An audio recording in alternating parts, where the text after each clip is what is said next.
jersey, and at half-back as well. A big call to put in Rene Tales. For Ireland, well, it's the tried and the trusted O'Mahony back for Henderson. Elsewhere, it's pretty much as you were as Conor Murray recovers from that knock he took in the last game to take his place at number 9. And there is the man who will have to control the unquestionable mayhem that will ensue when the opening whistle goes, disappears behind the replacements for just a moment. It's Steve Walsh, the New Zealander, who now referees for Australia. And he is supported by Wayne Barnes and Marius Matria. Gareth Simmons, the Welsh television match official. As often, there is a ceremonial kickoff to all the French games. Yeah, it just seemed to be a little bit of controversy there, right? Like, France changed sides at the last second. Paul O'Connell approached Steve Walsh, I presume, because Ireland were told that they were playing in the other direction. France are going to kick off, but it looks as if psychologically they've put a marker down already. Nerves of steel, fire in the belly, ice in the veins, and probably a slice of luck along the way will be required for Ireland if they're to win in Paris and claim the 2014 RBS Six Nations Championship. Hold on tight, we're in for a hell of an emotional ride as Conor Murray kicks the ball down and it lands inside the French half, and Bryce Dulin is invited on, and Dulin looks to go around Paul O'Connell, but Andrew Trimble makes the tackle. In midfield is Papé, the captain, and on it goes, and this is Bastereau, and France keeping the ball in hand and looking to get the momentum up and get the crowd involved as Ireland try to create the ball, but it doesn't come, and it's Maestri who's put to ground by O'Driscoll. And the referee is penalising Ireland. It's something Ireland haven't done very often through this championship. They've given away the least number of penalties, but an early penalty conceded after just a minute, and an opportunity for France to get that early score. Yeah, and a very positive start for France. There was a time when Ireland came here, it was all about surviving the opening 20 minutes. Today, France have to make an impact early on. Chris Henry off his feet there, penalised for not releasing, and an early chance. Machinot, the scrum half, he's been handed the kicking duties. Remy Tales not kicking today. Of course, Machinot playing at Racing, where he is the number 2 kicker behind Jonathan Sexton. So, not something he does on a week-in, week-out basis. The responsibility is passed to him this evening, and it's on its way from the scrum half. And up go the flags, and France have the opening points in the Stade de France, approaching 2 minutes. It's France 3, Ireland 0. Yeah, and you just feel from the French point of view, given the frail confidence that they're bringing into this game, all those opportunities have to be taken. Machinot, as you mentioned, behind Johnny Sexton in the kicking stakes in the top 14 for Racing, but really confident taking that one. Good start for France. And Jonathan Sexton will get us underway again. Chooses to go long. Machinot waits and gathers, and Rory Best almost got a finger to that, and into touch it goes. Good chase out of Best, but it gives France the line out, an area that was disastrous against Scotland in the last outing. 9 line out losses. That's why Sajzaski is back in the side. Doubts about him in the last 48 hours due to an Achilles problem, but he starts the game. Worst line out in the Six Nations of France, and the worst scrum before today's encounters. Here's Bastereau in midfield, and he busts through the Irish cover. And Bastereau is away and up to the Irish 22. The pass didn't go forward. It looked like it from this angle, and the referee agrees.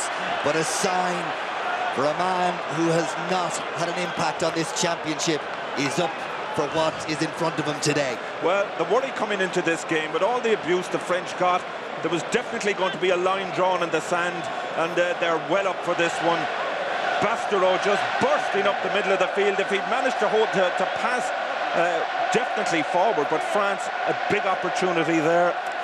Bastereau just gets in behind Gordon Darcy. That hasn't happened too often over the years, but he is so big, so strong, so powerful. His pass left him down.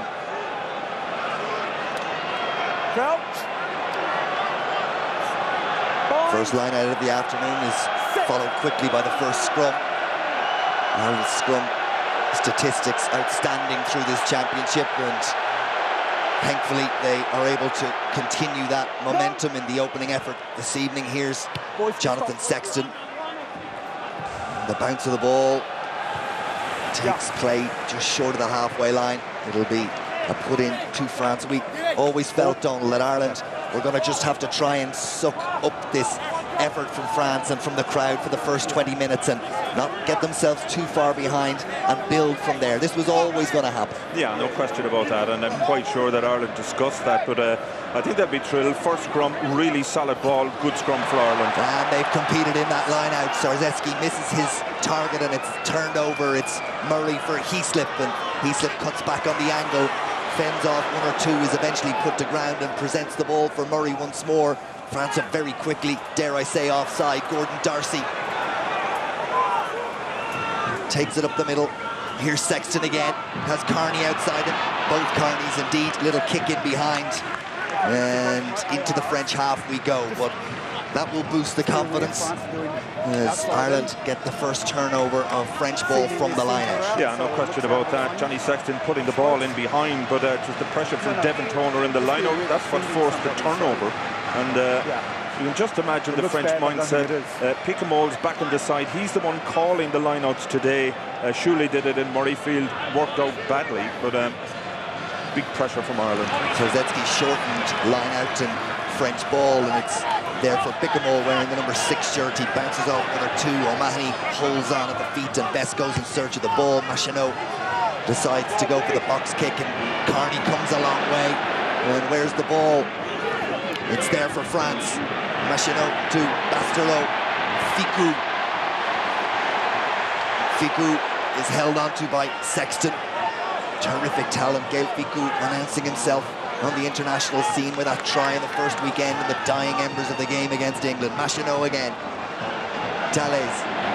France through Rouget, who scored some terrific tries in this championship so far. Ireland competed the breakdown and they suck in the French scrum half, and that's really good work again. Devon Toner, one of those first there. Where's the ball?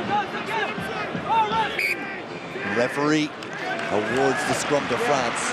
Great competition from Ireland at the breakdown. Devon Toner, Chris Henry already making their mark, and but I think the changes that France have made behind the scrum, Tallez at out half, Ficou and Bastereau with Wesley Fofana out injured, there looks a better balance to their midfield, and already their structure and organisation in that back line looks a lot better. And Gael Ficou, just 19 years of age, only his second start on this, his 8th international cap, alongside Bastereau in the midfield, a relatively new combination. Well, they never played together, and likewise the half-back partnership of Machinot and Tallez, and that has to, you know, when the pressure comes on later in the game, that could well be a factor. You look at Brian O'Driscoll, Gordon Darcy, their 56th time playing together as an international combination. O'Driscoll alone winning his 15th cap against France as Ireland put the pressure on that French scrum and the front rows go down. The referee will reset the front row of Nicolas Masque and Dimitri Sarzeski and Thomas Domingo up against Ross and Best and Healy. Yeah, good pressure there from Cian Healy on Nicolas Masque. Walked out of the press conference during the week because his scrummaging prowess was being questioned by the media. This is a multi-cap tied out, a proud international player, and you just knew there was going to be a reaction from him. But Ireland have been outstanding scrummaging-wise throughout the championship. Great work. John Plumtree, since he's come in, both the scrum and the line-out have been superb. Machinot at the second time of asking. Picked up by Shuley, and now it's Machinot, and Tallez back on the angle, tries to offload and does so to Pape. Again, Ireland trying to choke tackle in midfield. Machinot, good little offload, but Sarzeski can't hold on and it's knocked forward. But the questions they weren't asking for 4 weekends are being asked in the opening 8 minutes here. Yeah, no question about that. French will always look for the offload, and Machinot is a very dangerous player, way sharper than Dusan in my opinion, and Sarzeski really powerful runner. The two of them, of course, from Racing. They'll know each other's play very well. Ireland just fortunate that that one came off the elbow of Sadezetsky. While you watch that, Devon Toner receiving a bit of attention for Ireland. There he is, 15th cap today. He's had an outstanding championship, really improved. I think confidence growing from being selected regularly. Could well have a broken nose. There's a lot of blood, but he'll be fine. He speaks from experience. Well, there's been plenty of blood shed by Irish players here in Paris over the years. The fields of Athenry ringing from the stands here in the Stade de France. The Irish making their presence felt. Thierry Dusautor, of course, the captain of France, he is a huge loss to them from a leadership point of view.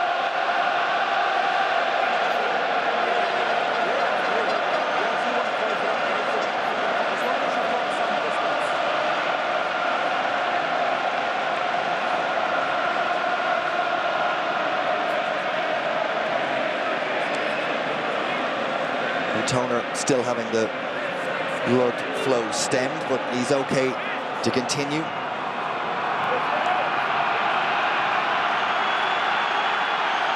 And Ireland will resume with a put into the scrum. And what are we? Nearly 9 minutes into the game, and the significant, if not all, of those 9 minutes have been played in Irish territory.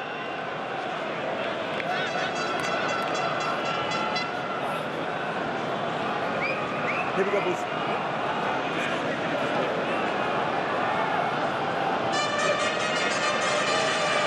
A big battle going on the tight head side of the Ireland scrum. Mike Ross against Thomas Domingo. They'd have met numerous occasions with Leinster against Clermont Auvergne in the Heineken Cup. Two really experienced prop forwards. Bind. Sit. Murray gets the nod to feed the Irish scrum from Steve Walsh, and Ireland march forward again. And the referee watches the front rows pop up, and he'll reset. Well done. Your boy came up first. Again, a very powerful drive from the Irish. Good tight scrum, good pressure. Jamie Heaslip, you can just say, more than happy to hold the ball into the back of the scrum. Ireland playing for penalties, but great drive in and across the French front row. French scrums, they don't like to see them going backwards on home soil, and Ireland putting an early marker down in the key element of the scrum.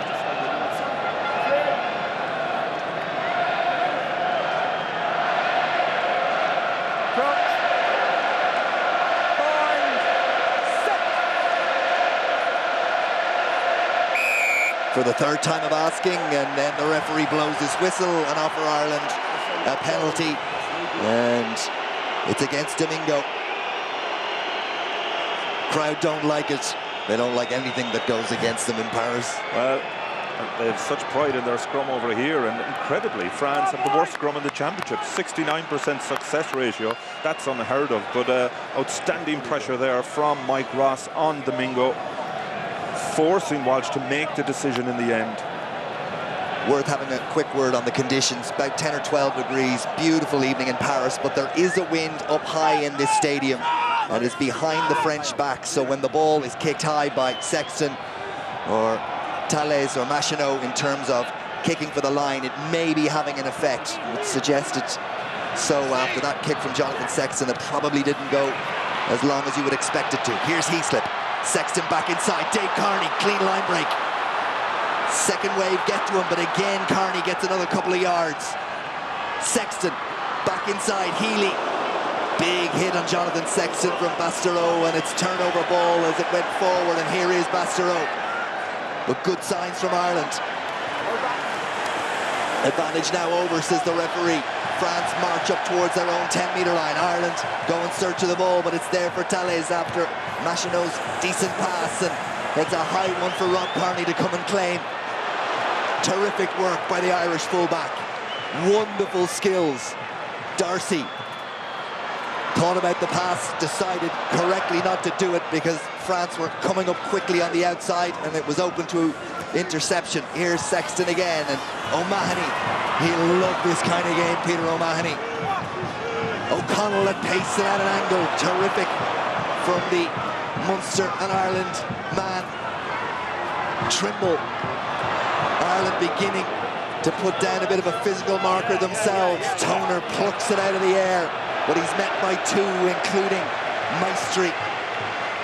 O'Connell again, this time from a more static position. Murray, Sexton, Darcy, he's hit hard. Tackle was from Picamol, and France have turned it over. Sarzetsky leaves it, Machinot digs it out.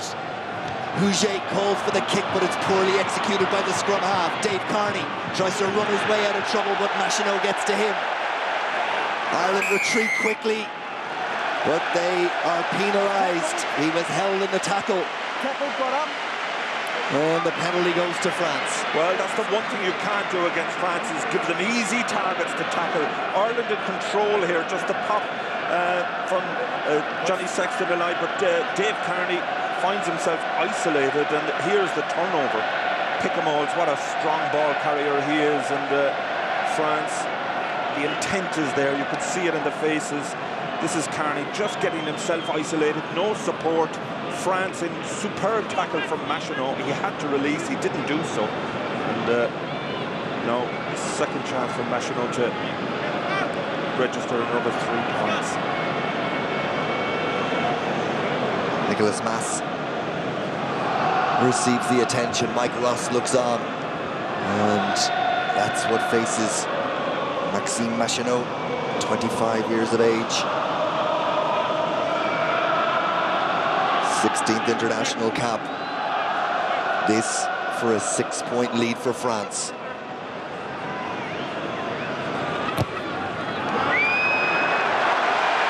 Should be and is. Up go the flags. 14.5 minutes gone. It's France 6, Ireland 0. The disappointing thing about that penalty, it came from Ireland's first sustained attack. Set-piece play off the line-out. Superb interaction between Sexton and Dave Carney. But the French defence has been merciless in the tackle. They forced the turnover, and in the end, Dave Carney's penalty proving very costly.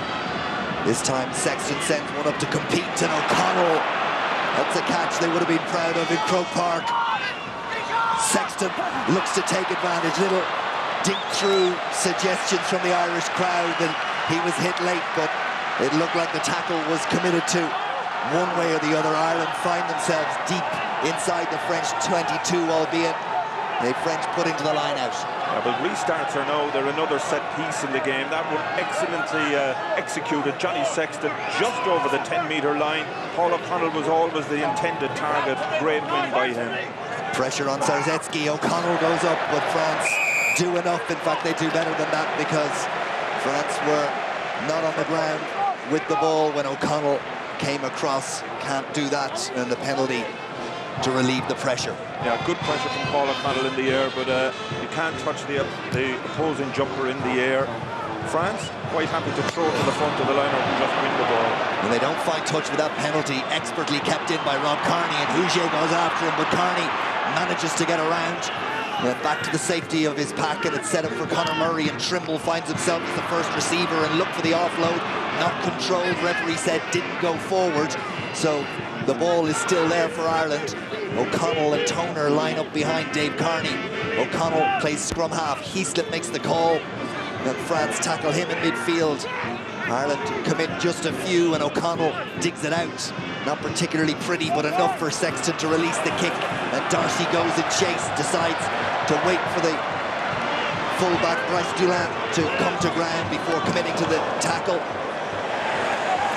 Medard.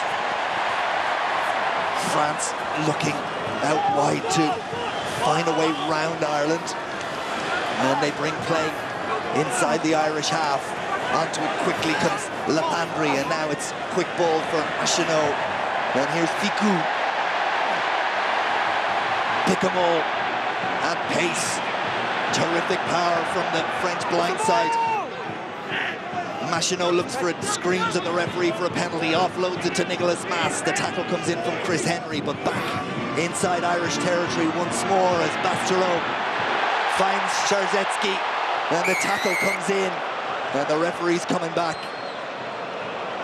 I think it was a forward pass, well called by Steve Walsh, but France looking at their menacing best, and worryingly for Ireland, Brian O'Driscoll down injured. Ronan O'Gara made a very important point when he spoke before the game about Ireland playing too much rugby, and I think there's an element of that happening at the moment. Come on. I see what you're saying, am I right? Yeah. Wow. There's O'Driscoll. No, yeah, it was just some... I just put my neck out. Hopefully he's okay. Let's see if we can see where it happened. Bastereau, Szarzecki, and in that collision with you reckon they're going early, the French hooker. Do I need some presents here? He catches his elbow, I think. Szarzecki, really explosive, dynamic player. He was the one, you go back to the French win over England in the opening game of the championship, he was the one who made the burst and gave the scoring pass to Gaël Ficou. That is what he offers in broken play. But this French team, Ryle, they're unrecognisable from anything we've seen in the opening 4 games of the championship. Their confidence is up. There's a fluidity that we hadn't seen at any stage. You know, we felt there was going to be a backlash, but I think Saint-André, he'll be really pleased with the manner with which France have opened this 17 minutes.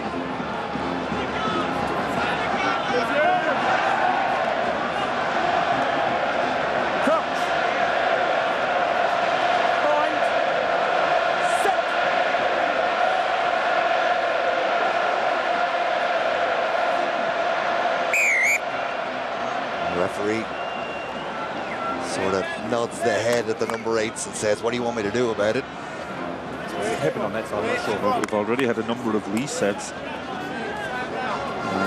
You're in the I think both Cian Healy and Nicola Mass guilty of going down together there. As a consequence, Walsh coming over to that side of the scrum. Just watch both heads hitting the ground at the same time.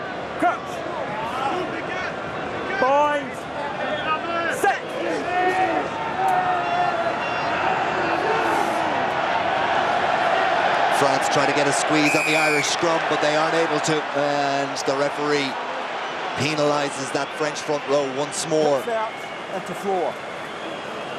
Have a word with them. Yeah, Domingo's the one again who's been penalised, and Steve Walsh, that's 2 penalties against him.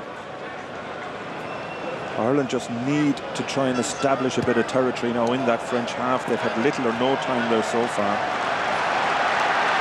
And Sexton prods it into the French 22, and Ireland have a little committee meeting about the line out that will follow as they walk towards the marked ball, and Rory Best is first to arrive.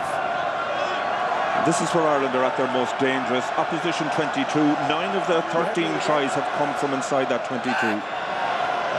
Towards the tail they go, and it's O'Mahony. And now it's Conor Murray, and Murray almost away. And Ireland poured through, and Darcy plays scrum half, and O'Connell is marked and hit hard, but the ball presented, and O'Driscoll looks to dance back inside. And the ball once more there for Conor Murray. Cian Healy barrels his way over the first French defender, and Murray to Henry, and Henry thought about the pass but straightens the line, and Ficou put him to ground, but good work and good ball retention from Ireland. O'Mahony once more into the physical contact. Heaslip, no way through. Murray, Darcy, Rory Best thought about the little offload back to Darcy, but instead goes to ground. Murray again. Here's Henry. Ireland asking questions of the French defence. So far they have the answers. Healy brings a bit of power and directness. The ball presented. Murray caught in possession, and the referee says nothing wrong with that. Is the ball still there for Ireland? It looks to be. Henry, offload, back inside. Ireland are over! It's Jonathan Sexton again. They knocked at the door, and eventually it opened. 21 minutes almost on the clock, and Ireland are on the board, and that will do wonders for the confidence. Well, that's Ireland at their brilliant best. I mentioned right throughout the championship, once they get a foothold in the opposition 22, their conversion rate in scoring is superb. The patient build-up, 9-10 phases, everybody knowing exactly what was required of them. You knew the gate would open at one stage, and Sexton, I'm sure, absolutely thrilled to have scored here in what is now his home city, of course. Great response from Ireland. Wonderful moment for Jonathan Sexton. Scores his 6th international try. 2 last week, 1 this week, and the conversion to come.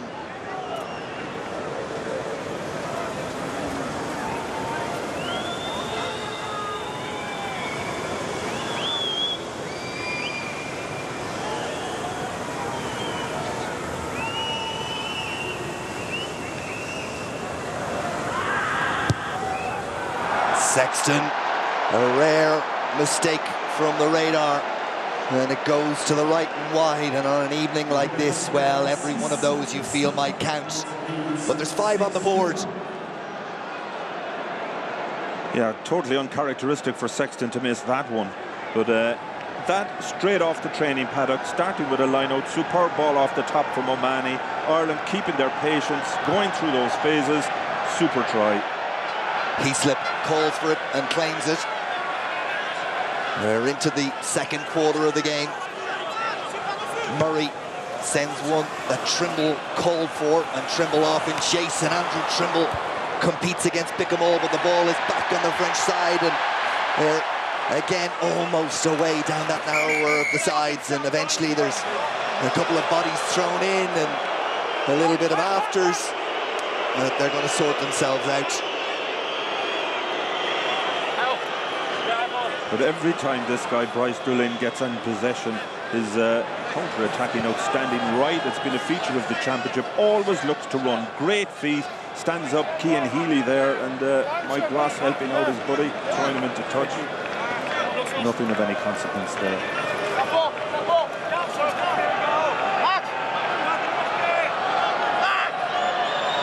Best. O'Connell.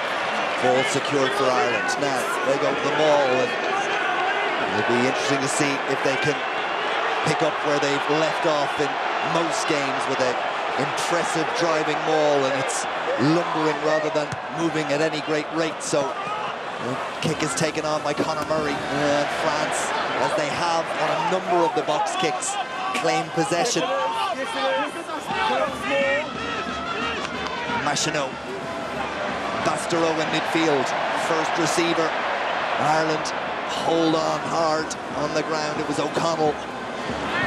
Doolan in behind. Conor Murray was off in chase. The crowd suggested Doolan was interfered with as he tried to go through, but the referee and his assistants have given nothing, and then France give Ireland the cheapest of gifts as Bickhamall, under no pressure, fluffs his lines. Well, you rarely see him make a mistake like that. I'd been thinking a couple of minutes ago, a problem for Ireland was all their box kicks were going into Bickhamall's hands. He's the one covering that area. Caught the ball perfectly, just lost concentration, thinking about what he was going to do next, and given the manner with which the Ireland scrum has started this game, this is a very promising position.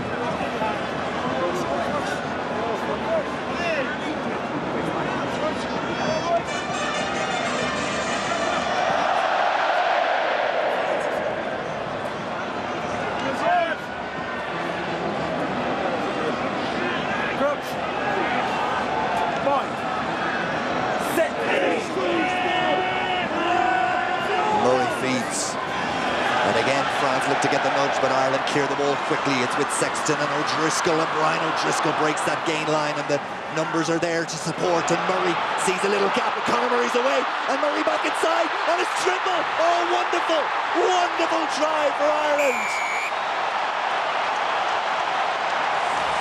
Created by O'Driscoll. Superb work by Murray.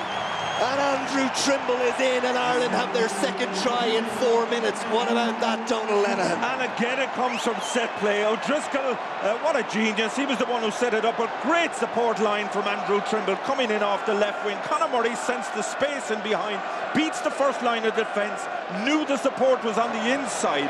Superb from Andrew Trimble. But O'Driscoll, he may not score them himself these days, but he creates so much problems for the opposition defence. What a response from Ireland. 6-0 down to hopefully 12-6 up, 10-6 at the moment. And over go the extra two from Jonathan Sexton. And after 26.5 minutes, it's France 6, Ireland 12. Yeah, great response from Ireland, and they have the confidence. It's something in this team. They knew France would come out of the blocks early, but they've held their composure. Again, their set plays superb. You could see the mark of Joe Schmidt all over those. René Tellez gets us started again, and it's the try scorer Andrew Trimble who looks to break a tackle or two and does well to get Ireland to their 22. Conor Murray hoists the kick, and again Ireland go and chase, and Rob Kearney somehow came away with that, and it's offered up the opportunity out wide if they can put it through the hands. Here's O'Driscoll. Fiku gets a foot in the way, and it'll bounce into touch. But for just a moment, there seemed to be an opportunity out wide. Well, it was a vital intervention from Fiku, because Dave Kearney, had that one got in behind, the field was opened up in front of him. But already, Ryle, despite the good start that France have had, you can just see the confidence beginning to seep out of them already. Well, there's never a script in sport, but the perceived wisdom was Ireland would have to hold on and ride the emotional wave for the opening 20 minutes and then begin to make their mark. And it is almost script-like the way it has developed thus far, but a long, long way to go. And no one has quite been able to consider what the last chapter has in store. Murray, Heaslip's gone after this, as is Dave Kearney. Huget comes a long way, but Kearney did enough, and Heaslip there in support to secure possession. Mike Ross in to clear out, and Henry makes sure the ball comes back on the Irish side. And again, Ireland launch it. Dave Kearney, Dulin did exceptionally well. And then it's there for Machineau and Bastereau, and they must hold on to him, and they do. And then the ball breaks loose, and it's beginning to get a little bit scrappy. And Ireland pick up what's on offer, and what's on offer is possession again. And the referee, though, is going to penalise Ireland at the breakdown. 30. Heaslip pulled up. I presume it was for holding on. Yeah, I think so. Bastereau really looks very dangerous in broken play, always looking to try and get his hands in behind. It looked as if he may have knocked on in trying to get the offload. But the big thing for me, Ryle, is the proficiency of Ireland at set piece. They really are squeezing France. That's a superb kick from Tallez. It is indeed. It brings play right down to the Irish 5-metre line. And now it's France who have the opportunity through the set play. And there's Bastereau again, just looking to try and get that offload away. Heaslip had it there, and then ball disappeared, and the referee offering the penalty. This is the line out, taken by Pape, and they go to the maul, and Ireland get into defensive positions quickly and hold up the first effort of the French pack. Sarzetzky and Mass, and Medard now adds his weight. Machineau as well. Paul O'Connell lifted into the air. France towards the line, held up just short, but there'll be a second wave. It's a pick and go, and now it's Pape, and he leaves it, and Domingo and Ireland are offside. Advantage being played to the French. Domingo again, and he's cut down by O'Mahony. And now Sarzetzky. And Sarzetzky just a yard short. Back line, cross-field kick. Kearney's out here, so is Huget. Knocked back. Try France. Wonderful skills. Dulin believes he's in. The television match official will tell us for sure. Well, if it is a score, it's an outstanding one. What a kick from Thalès. Auger knew he couldn't take it with two hands in the air. Cleverly tapped it back for Dulin. The question is his feet in play or out of play? It looked to me as if he hit the corner flag, which of course is irrelevant. But we'll just have to wait and see. What a response by France if it is a try.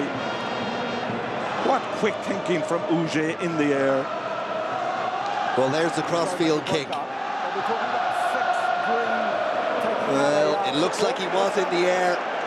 And then where are the feet of Bryce Dulin? They look like they're okay. Wonderful athleticism brings an outstanding try for France. Well, that is a try, and what a response. Auger and Dulin have probably been the two best players, most consistent players for France in this championship, and they deliver when the need was greatest.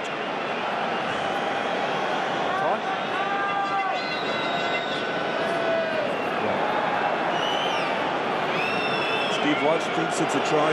He's just waiting for confirmation from Gareth Simmons. Watch the feet.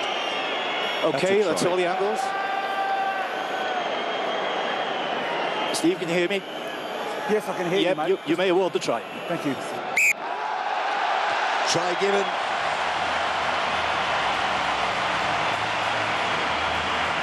.31 minutes gone. France 11, Ireland 12. Conversion to come for Machineau.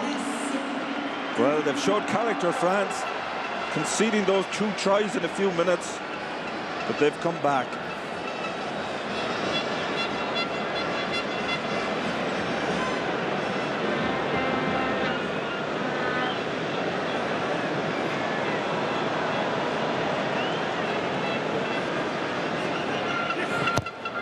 Is for the lead. He's restored it for France as Maxime Machineau. France 13, Ireland 12, and this has all the makings of an absolute classic. Oh, it's a belter of a game. Great decision from Thalès, spotting the space outside, but look at the decision here. It's like a basketball dunk. And Dulin, he's been razor sharp. Johnny Sexton's missed conversion is the difference between the teams at the moment. Picamoll receives the Irish restart. Heaslip makes life difficult for Machineau, but the scrum half gets the ball away and it's into touch, and it'll be a put into the line out for Ireland.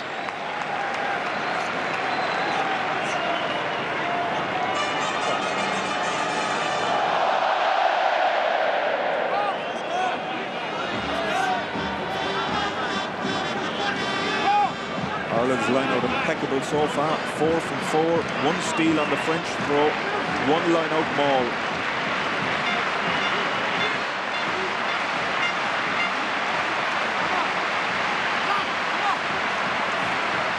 Down for Conor Murray. Here's Jonathan Sexton. Carney offers himself. Instead it goes to O'Driscoll, and Trimble did well to readjust, but it killed the momentum of Ireland's attack. O'Connell again on the angle and at pace. Mike Ross, well, it wasn't supposed to go to Healy. It found its way there, and the prop forward did well to hold on. Sexton, O'Driscoll, lovely little back pass from O'Driscoll to Rob Carney, and the ball presented again for Ireland.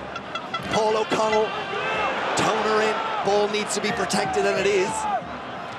Jonathan Sexton, ball doesn't go to hand. Ireland scramble back again, and Peter O'Mahony, I think, just drives his way towards the halfway line. Healy, Ireland need to concentrate and keep a hold of that football. Just, I say that, Sexton fires a high one. It's going to land inside the 22, is it? Yes, it is.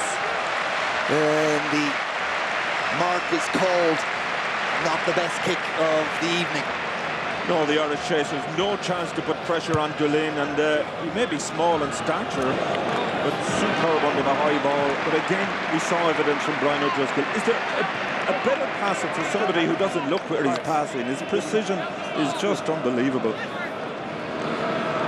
Just 5'10", Bryce Dulin, but he has been very impressive under the high ball. Do you think that that's something the Irish coaching team will talk about at half-time, that tactical kicking? Yeah, I think so. Just a little bit too loose at the moment, and you know, we know how dangerous that back three. Uge Medard hasn't had that many opportunities, but kicks just a little bit too deep at present. And the ball back on the French side, and Ross goes in search, but Machinot scoops it up for France. And they ask questions around the fringes of that Irish ruck. And they get some good ground gained. Pick 'em all, faced by Rory Best. Looks to offload and does to Machinot now. Thalès almost away. Machinot, Ficou, the French, looking dangerous once more. Henry there to make the tackle.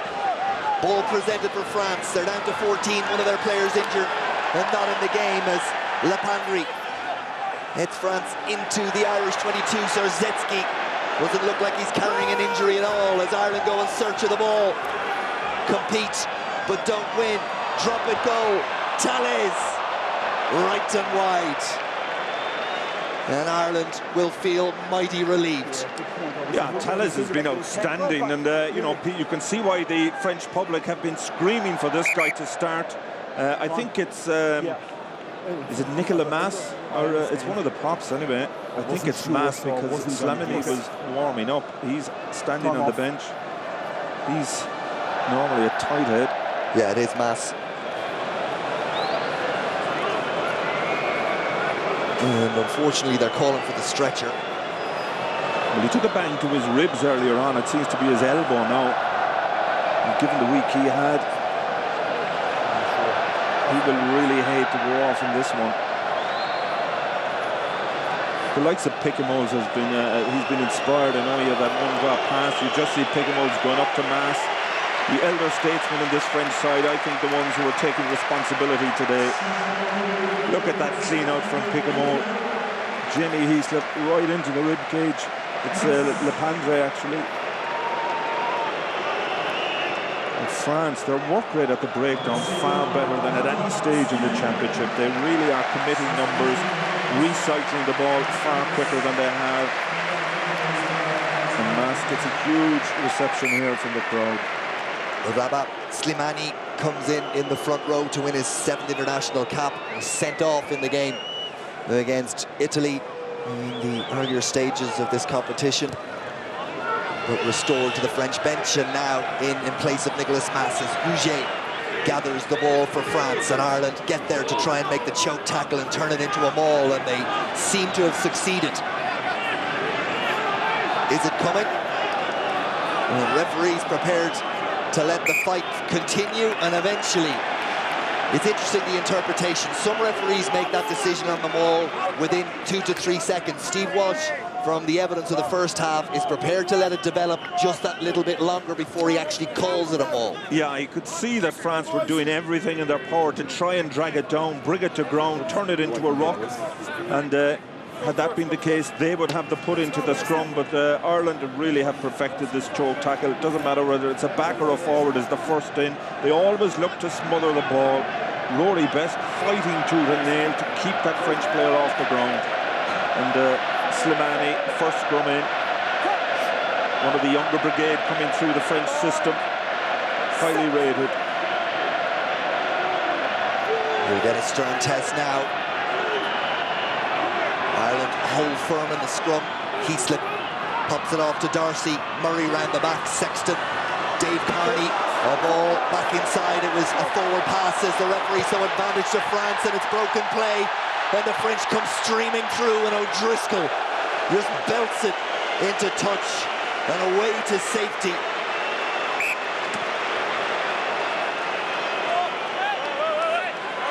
There's a forward pass and then a forward pass. And the referee said there was a further forward pass from France, so he's going back to the original one from Ireland and offering France the scrum. Yeah, it's just the inside pass there from Johnny Sexton. Rob Kearney is complaining that he was taken out before he had any opportunity of Dave Kearney, sorry, you just see it floating forward there, but Kearney, the point he's making, he was taken out. It doesn't matter anyway, the pass was forward. Johnny Sexton was quite slow, as you can see from that hit from Bastereau, to get back on the back on his legs. But he's okay now. Well, shaken, I think. Yeah, he was exposed in trying to make the pass, and it doesn't help that Bastereau is over 18 stone. But again, you see the power plays that Ireland are playing off set plays. It's just the passing, just not quite as clinical as we're used to. A lot of that coming from the pressure that France are putting on defensively. Big hits coming in all over the field. Clock ticks towards the break. 1 point game. You feel Ireland would be very satisfied going to the break with that 1 point in arrears. Yeah, well, they've weathered the early storm that we knew was going to come. They've looked really dangerous at times when they manage to go beyond 4 or 5 phases. The French defence seems to break down. That's the key, I think, for Ireland. And just a little bit more accuracy in their passing. And I think they have the tools to open up this French defence again. Concerned, Donald, that it would seem, and we don't have the statistics in front of us, that far too much of this game from an Irish perspective is being played in their half. Yeah, that is an issue. But again, Ireland, you know, they're playing all that rugby in their own half. You just feel maybe a little bit more variation, a few more kicks from Sexton. Penalty Ireland again. And now you feel there's going to be a talking to Domingo. It was called by the touch judge, who I think is Wayne Barnes on the far side. Okay, I'm getting assistance, okay, from that side, but it's a clear picture now, 3 times, heading down, and then he does this, okay? If it's not fixed, you know what happens. He goes. Well, we've seen previous in this championship, Gethin Jenkins twice getting yellow cards for persistent infringement in the scrum. It happened against England last week. It happened against France when both himself and Mass had yellow cards. And the problem now is Mike Ross knows he has leeway to play with against Domingo. Domingo, the one that all the pressure is on now. There will be time for the line out. It would seem that there will. Yeah, you just see the replay there. Domingo just going to ground, his elbow hitting the deck. Great pressure coming through from Mike Ross. Yeah, I'm going to try to, but I didn't. It was interesting to watch the body language between Pape and Domingo off camera as the captain went back and had a word with this prop. He threw his arms up to heaven as if to say, what do you want me to do? It suggests the message is fix it. Well, there's no prop who's going to admit that he's under pressure in the scrum. Rory Best secures Irish line-out ball, and Heaslip has a little gap to run into. Second line of French defence there to meet him. Ball presented for Rory Best, and then Gordon Darcy, who got the ball, and a couple of French players at the same time. Outside the 22, Domingo comes across. The referee awards Ireland the penalty, and Domingo could be in a bit of trouble here. And the referee prepared to let it go based on the fact that it's the first type of infringement of that kind, rather than the same player infringing. Yeah, I think so, but the key was that Conor Murray had his hands on the ball, but he got away with it. France coming through the middle. We'll just see it here again.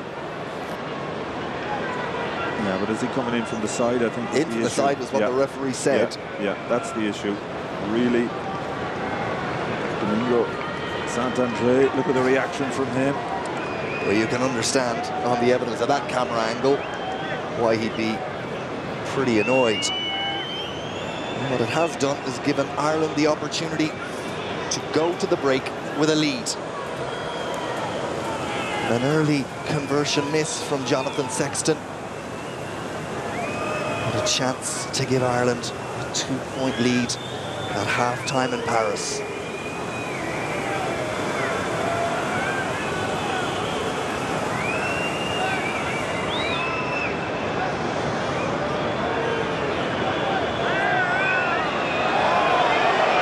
Crowd encourage Sexton to get on with it.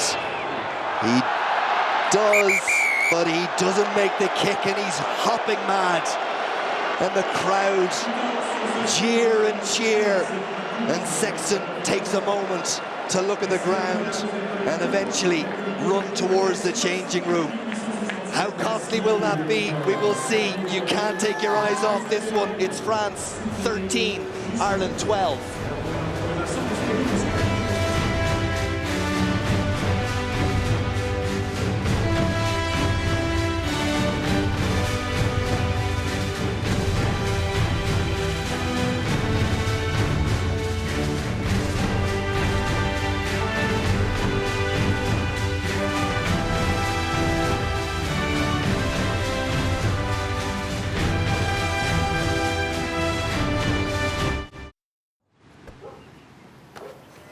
Ulster Bank, dedicated to the skill of Irish rugby. To be on top of your game, you need to be on top of what you eat. Delicious low-fat turkey breast sub, all the salad, extra tomatoes with honey mustard sauce. I can beat that. Chicken teriyaki on 9 gram wheat bread, all the salad and extra peppers. Well, my low-fat ham sub with extra peppers is better than both yours put together. Let's start this another way. Yeah, right. Subway, where winners eat. In life, you cannot always choose what you do, but you can always choose who you are. We are the Sappers. With every brace and every cufflink, we say, I am the master of my fate. I am the captain of my soul.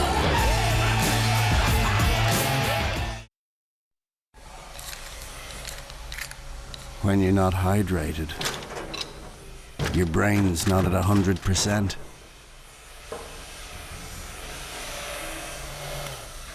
When you can't think straight. Hydrate. Deep River Rock.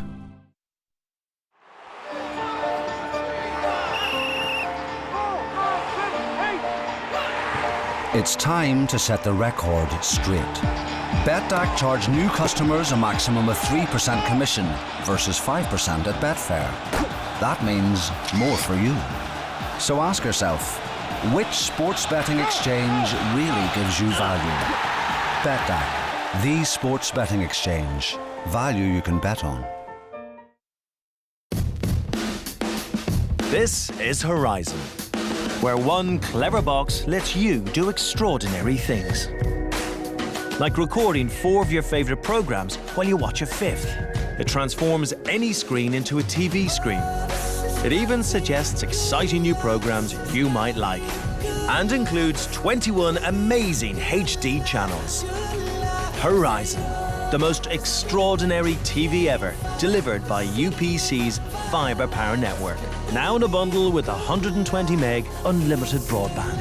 UPC, the makers of extraordinary. Ulster Bank and the RBS Six Nations.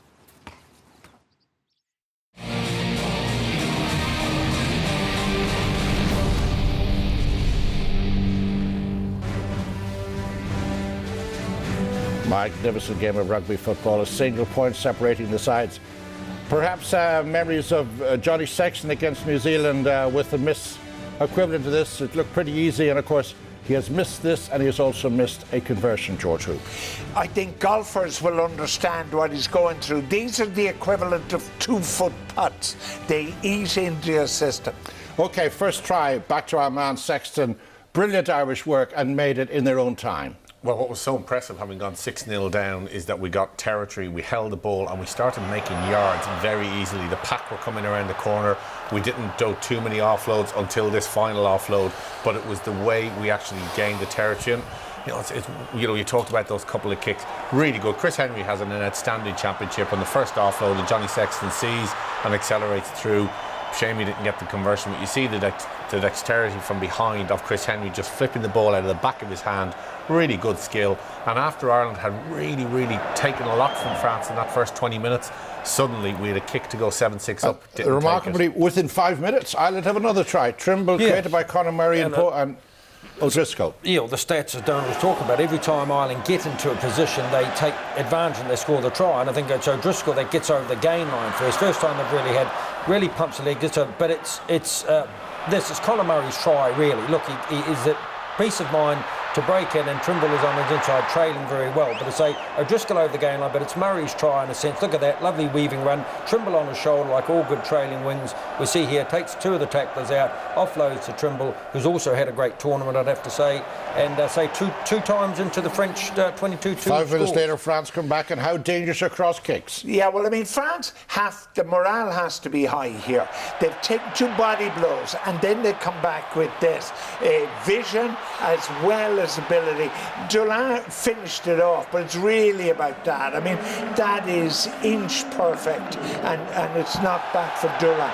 I think France are alive and kicking in this football. Well, we asked the question at the top, who would turn up? The best French side has turned up. They're playing superbly. Well, if you're going to win a championship, you want to playing against the teams playing on top of the game. And Ireland are playing against a French team that are right on it tonight. Machinot nailing the kick from the sideline as well. Yeah. We can blame Ronan O'Gara for goal kicking coaching at Racine, but they're on their game tonight, and we're playing very well. And also, our set piece is superb. The set piece this year, has been unbelievable. And John Plumtree's come in. The line out is great. They hardly miss. I mean, they're the top ranked line out. Their scrum is strong. I mean, the French team are struggling the scrum, but I think Ireland looked the more structured team. They looked the more dangerous team. The team more likely to score try if they put pressure on. Are they sometimes playing too much rugby? Yeah, George? that's the problem. Well, you see, if you have Schmidt as your coach, you can't turn around and say coach like somebody else. He's got to coach like Schmidt, and you have to buy into the Schmidt way of playing the game. But the Schmidt way is to tire the French out, keep the ball. The work we're doing now will help us in the end of the second half. We'll come back to that. Single point dividing both sides. 30 points to 12 for France at half-time.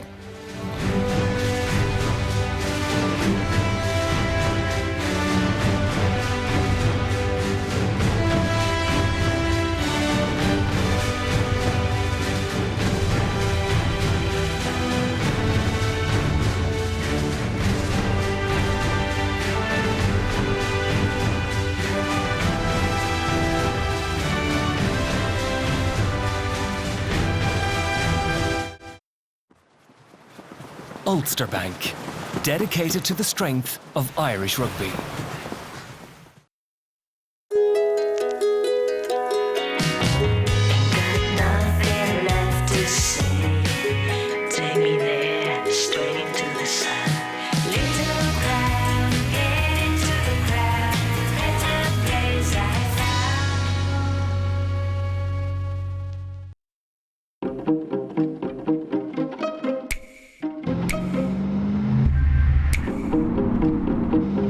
The 2014 Audi A6. Technology that can make 2,000 decisions in a... You only need to make one. The Audi A6, from only €439 per month with PCP.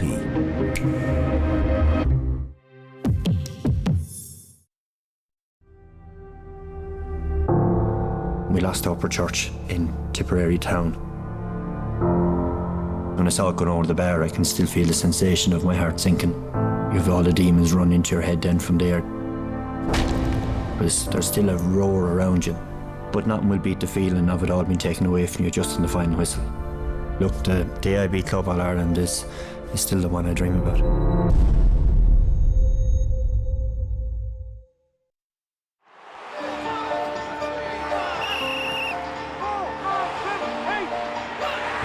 It's time to set the record straight. Betdac charge new customers a maximum of 3% commission versus 5% at Betfair. That means more for you. So ask yourself, which sports betting exchange really gives you value? Betdac, the sports betting exchange. Value you can bet on. The early starts, the first ends, the last outs, the aches, the pains, the little voice that says stop, and you telling it where to go. The determination, the hydration, the fuel that helps you give it all. Because when you give it all, you get it all. Lucasade Sport, the fuel to rule. Ulster Bank and the RBS Six Nations.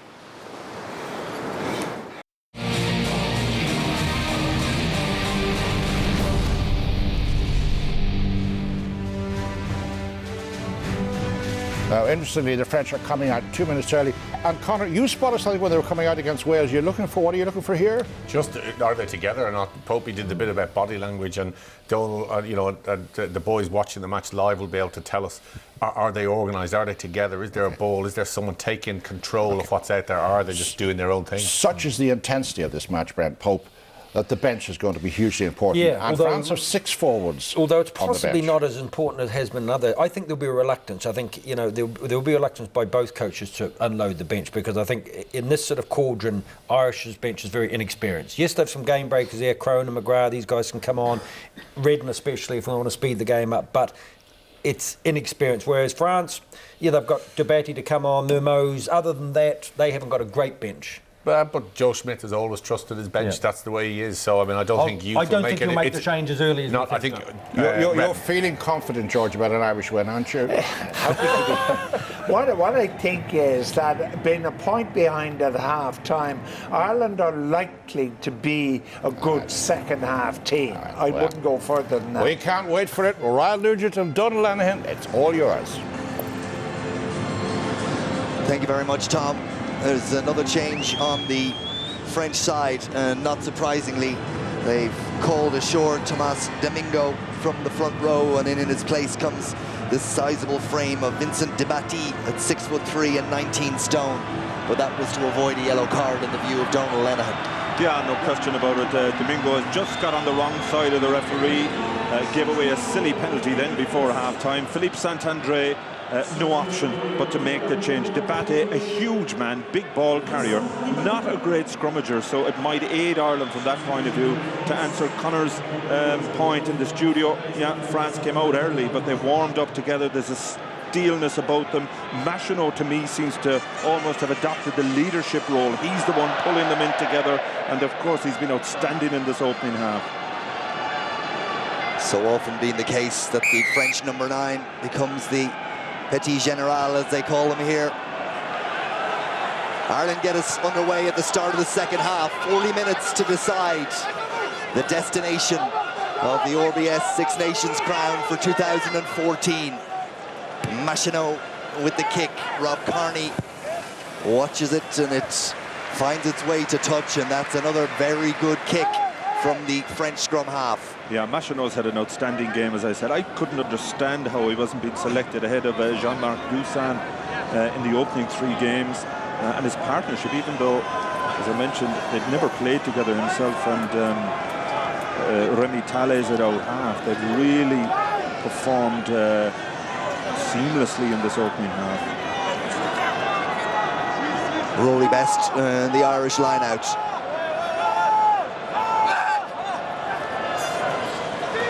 Another good, clean take in that line-out, and Gordon Darcy is sent down the middle of the park. Here's Conor Murray. Sexton, he'll be fuming having left those 5 points behind him in the first half. Murray, Cian Healy runs into a wall of blue, at least 3 if not 4, but Healy does well to present the ball again. Here's Peter O'Mahony. O'Driscoll thought about the pass, held on, doesn't need to get isolated, and doesn't. Here's Murray, Conor Murray again asking the questions around the fringes. Ball not secured. It is now by Paul O'Connell. Ireland just need to gather themselves again for a moment. Henry plays scrum half.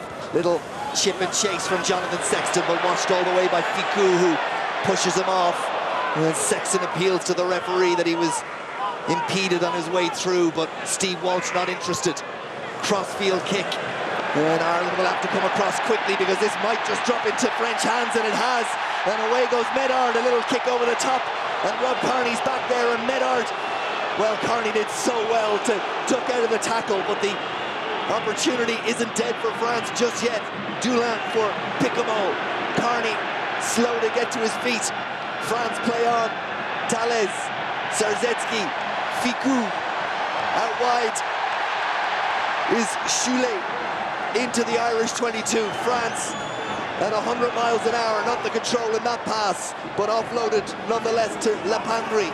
Ireland stretched on this open side in terms of defenders, and their work at the breakdown through Paul O'Connell relieves the pressure. Well, O'Connell saved the day there, because had France managed to recycle that one, they had players out wide. Rob Kearney down injured. He was absolutely smashed in the tackle by Bastereau. He took it in the ribs. He's feeling the pain, but this French team just unrecognisable from anything we've seen in the championship. They're playing with a pace and a fluidity that we haven't seen, and really Ireland, it's been a feature of their championship. After half-time, they're the ones who look to pick up the tempo, but France, really promising start to the second half for them. Sexton fires that penalty to the halfway line, and Carney is gingerly back on his feet, but it's going to take a moment or two to see if he can run it off. And the Irish substitutes are all over behind the French hosts, warming up. Ireland were really stretched. Well, that intervention from O'Connell, absolutely vital. Down from Heaslip at the line out. Ireland come again. Here's O'Driscoll, who took a knock as well. Trimble runs into Ficou. Ireland should have the ball. Heaslip plays scrum half. Doesn't pass particularly well, and there's 2 or 3 Irish digging for it. Murray eventually takes control across the field and fires a pass out to Mike Ross, and it's knocked forward, and that is as scrappy as we've seen Ireland. Well, that's exactly what Ireland don't need to do. Putting themselves under pressure in their own half of the field. I think they're trying to lift the tempo to put the pressure on France, but their execution has been poor.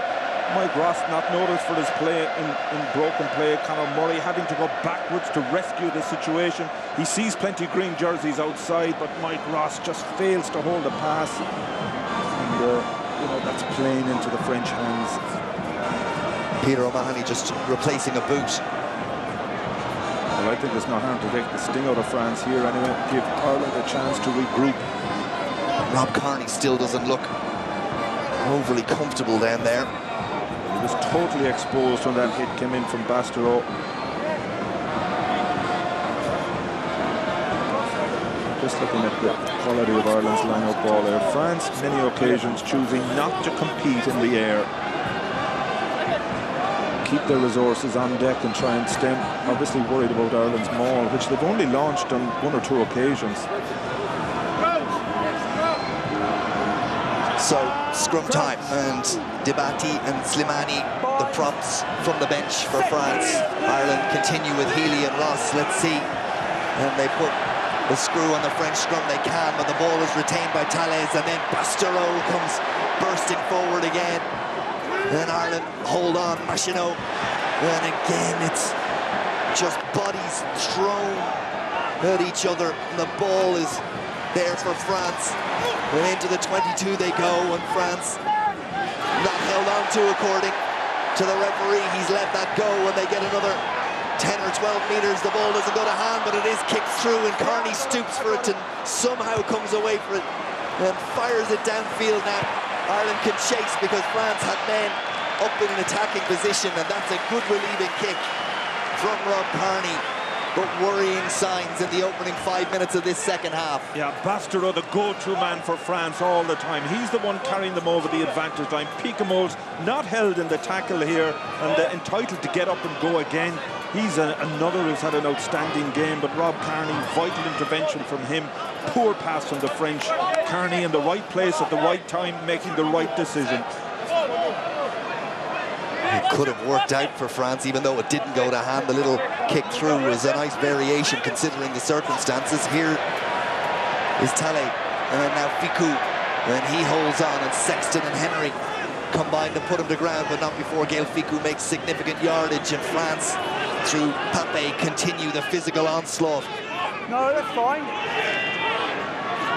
This is not the side that we have seen in 4 rounds of the Six Nations of 2014. They've saved their best for last. And Ireland are being asked all sorts of questions. Ficou, Bastereau, on they come. Blue wave after blue wave, and Houget knocks it forward.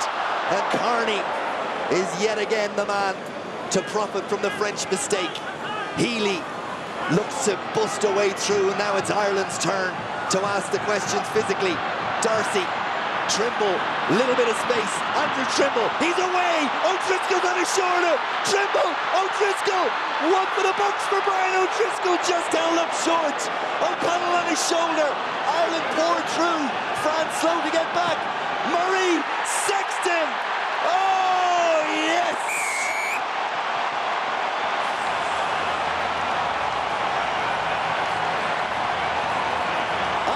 third try. Sexton has his second under the post. And those that are here in green are on their feet. Defence turned into attack, Donald. It was out of nothing. Again, Bastareaud the one creating the problems, but Carney and instinctively in the right place, taking the ball. Great decision by Andrew Trimble. O'Driscoll of old, I think, would have finished this one, but keeps the ball alive, crucially.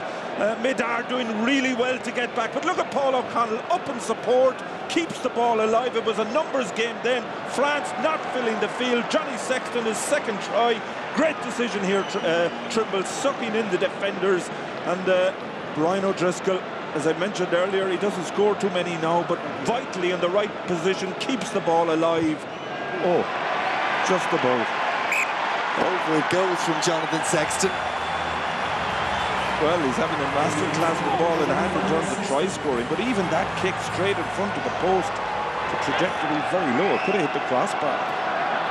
48 minutes gone. France 13, Ireland 19. And watch that again and again, and admire Trimble, O'Driscoll, and also the decisions of O'Connell and Conor Murray. Tellez starts us off again. Where to from here? Jamie Heaslip claims possession. Murray with the kick, Trimble off in chase. Pickemall is there, and he knocks it forward, and it'll be a scrum to Ireland. And that down to the chase of Andrew Trimble. He never gave it up. And the point being there, while the kicks from Ireland now far better, giving Trimble the opportunity to compete in the air. He's no right physically to compete with Pickemall, but he did so, forced the knock on, and Ireland now just managed to silence the ground a bit, the Irish getting behind them. Interestingly, the last two seasons, in the two draws, Ireland failed to score in the second half of those games. This season, they've been outstanding in the second half. They've scored 10 of their 13 tries in the second half of matches, so Ireland are a second half team, and so that does offer hope and augurs well. As indeed there's a 6-point lead. Conor Murray for Jonathan Sexton. Trimble watched as he looked to vary the angle. Sexton again. Devon Toner offload to O'Connell, and they just about managed to not let it go forward and hold on to possession. Jamie Heaslip needs a little bit of support. Heaslip when he goes to ground, and Sexton saw it and reacted quickly. Murray, advantage to Ireland. Chris Henry puts the head down. Now is the time to keep asking the questions of the French. And we will wonder about their mental strength, but it's being called into question now. Yeah, but as Ireland are asking all the questions, really picking up the tempo of this game, good offloading, forcing France into conceding the penalty, and Johnny Sexton now with that decision to kick into the corner. Ireland's line-out standing to date. Sexton just outside the 22 with the angle and the distance, and I suppose his form with the kicking tee to date. There really was no other option. Yeah, no question about that. I mean, he's incredible, the kicks that he missed. And as I mentioned, even the conversion in front of the post, he didn't strike it properly. But Ireland cutting the line out. Heaslip out in midfield. There's been all sorts of variations from this line out. Rory Best for Paul O'Connell, and Best at the back as Devon Toner is taken out. And Ireland are going to try and move them all forward in the penalty against France, against number 5, Johan Maestri.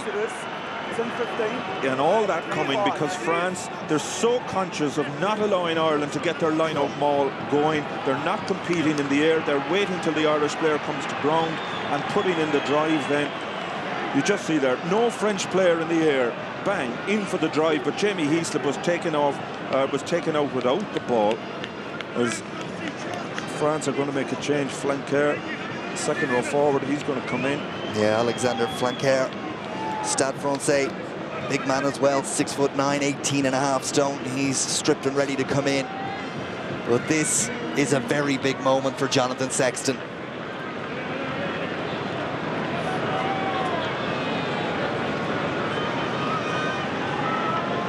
He's mentally tough, there's no question about that. But This has got to be a test of that mental strength.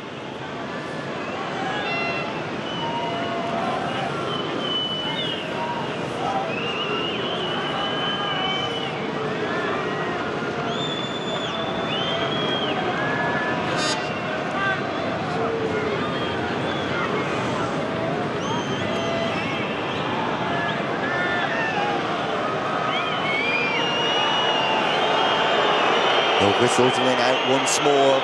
Thomond Park it ain't. But Sexton doesn't let it bother him for a moment.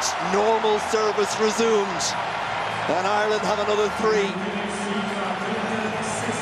Well, what an opening 12 minutes to the second half from Ireland. 1 point down at half-time, stretching that into a 9-point lead.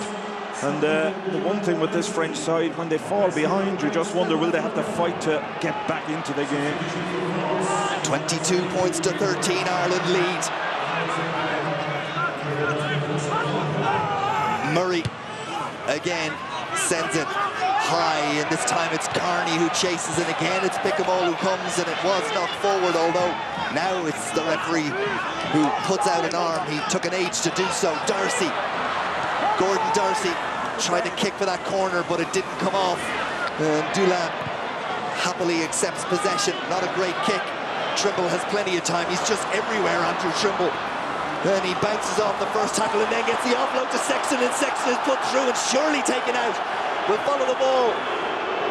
Trimble gets the tackle in on Ficou, and Machineau fires the ball downfield, and Trimble watches it go into touch, but the referee looked to his assistance and there was no penalty offered. Well, I'd like to see it again. Andrew Trimble has been outstanding. His work, what an offload there to Sexton. Hits. He is a little bit late, but he was a bit committed, I presume. Choulet, it happened so quickly. But Trimble's work rate outstanding right throughout this game. But I think Ireland now are in a different place. They're just spreading that distance between them, playing at a pace that France are struggling to live with. That's stated, Donald. There are people with long memories who are acutely aware that there always seems to be, in 2 international teams, a sense that they're never beaten until that final whistle goes. One being New Zealand, the other being this French side, as Conor Murray breaks away and offloads.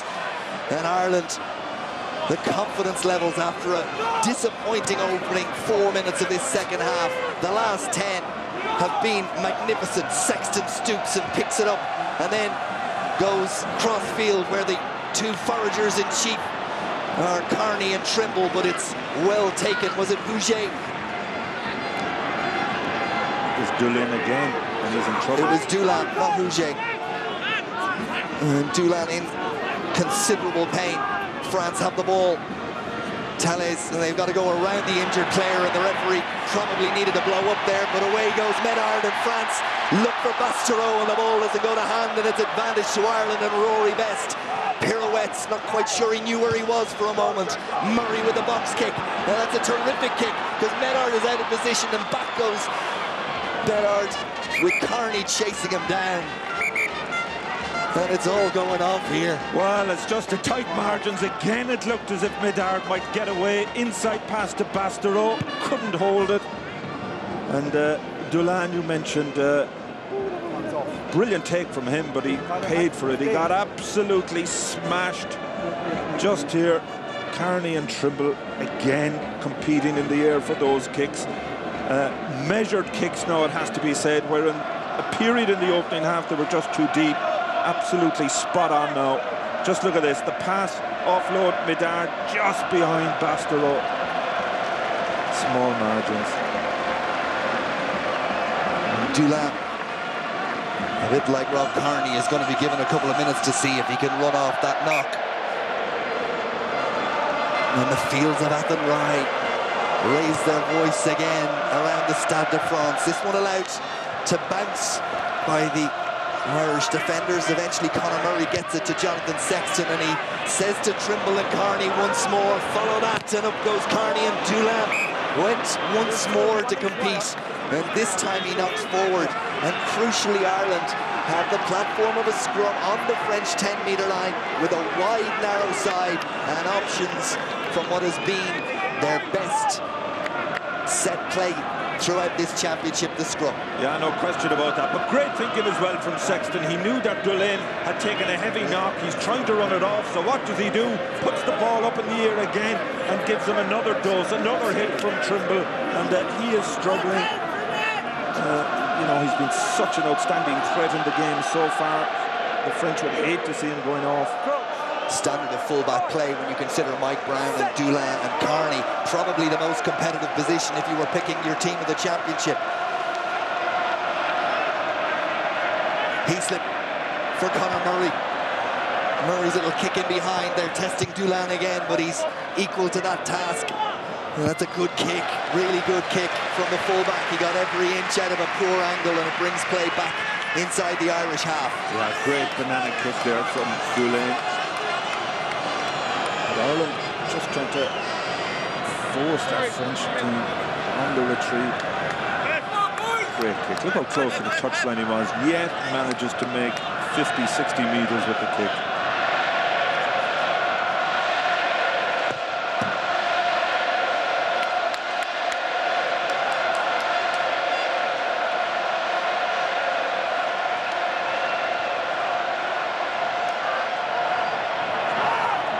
Take by Demontona in the line out. Straight in was Henry to protect the ball, and then Rory Best goes to the back of the ball, and Heaslip joins him, and Ireland look to steal a little bit of march on the French pack, and then Conor Murray again fires it up, but this time it's not a particularly accurate kick, and Menard has time to consider his counter-attacking options, and one of them is Houget, who has a think about going around O'Driscoll and bamboozles him with the feet and sets France on their way, and Menard is across, and Heaslip can't get to him, but the pass, I think O'Driscoll is being penalised on that occasion for tackling the man without the ball. Yeah, but brilliant play again by the French, and it's the Toulouse trio, Houget, Ficou, working there, Midard coming off his left wing, down the right wing.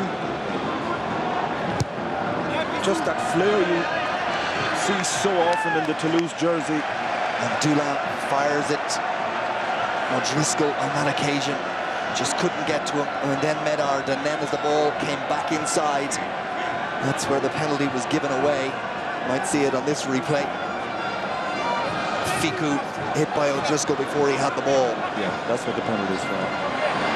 And France have possession and try to get a ball moving of their own, but it doesn't have the same impact, so instead they blast around the fringes. And again, this time it's the substitute Debati. Ireland being asked once again to hold that green defensive line as Bastereau looks to run over the top of Henry. Then Ireland get numbers there and compete, but Machineau has it. And Tallez and Dulin. Machineau again. France threatening, menacing, but Ireland have been able to find the answer to that wave. Can they do so again? Szarzecki as Ireland stand off, and the tackle comes from Sexton and O'Connell. The 5-metre line held firm by the Irish defence. Machineau goes back in the opposite direction. Flanquer is the man to take the ball up. Machineau, Szarzecki, Best, his opposite number, grasps at him. Machineau looking for quick ball. It isn't quick.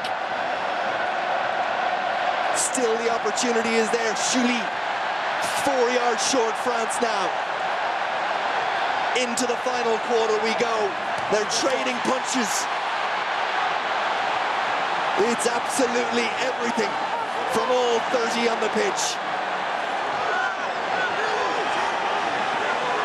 Machineau could see it again, but leaves it for the big men to try and take it on, but Ireland somehow repel once more, and again.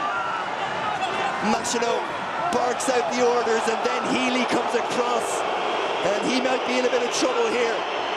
Advantage being played to France. Machinot, crossfield kick. Trimble watches all the way, and this one will go out. But France will get the penalty. Could there be more? Well, when you give away a penalty like that so close to your line, there's always a danger of a yellow card. But I'm watching Steve Walsh.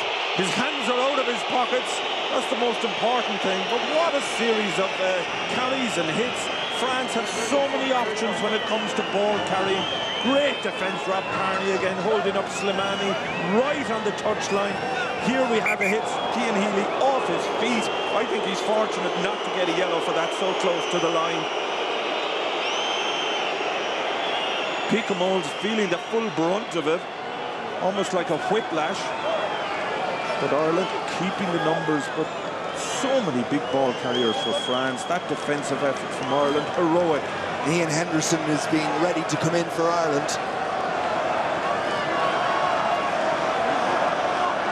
Well, the one thing we have to say, Ryle, the French, they've answered all the questions about their character, regardless of what happens.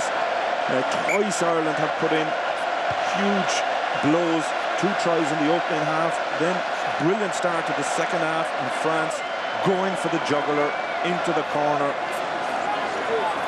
The one thing all club sides in France can do is maul. Henderson waits.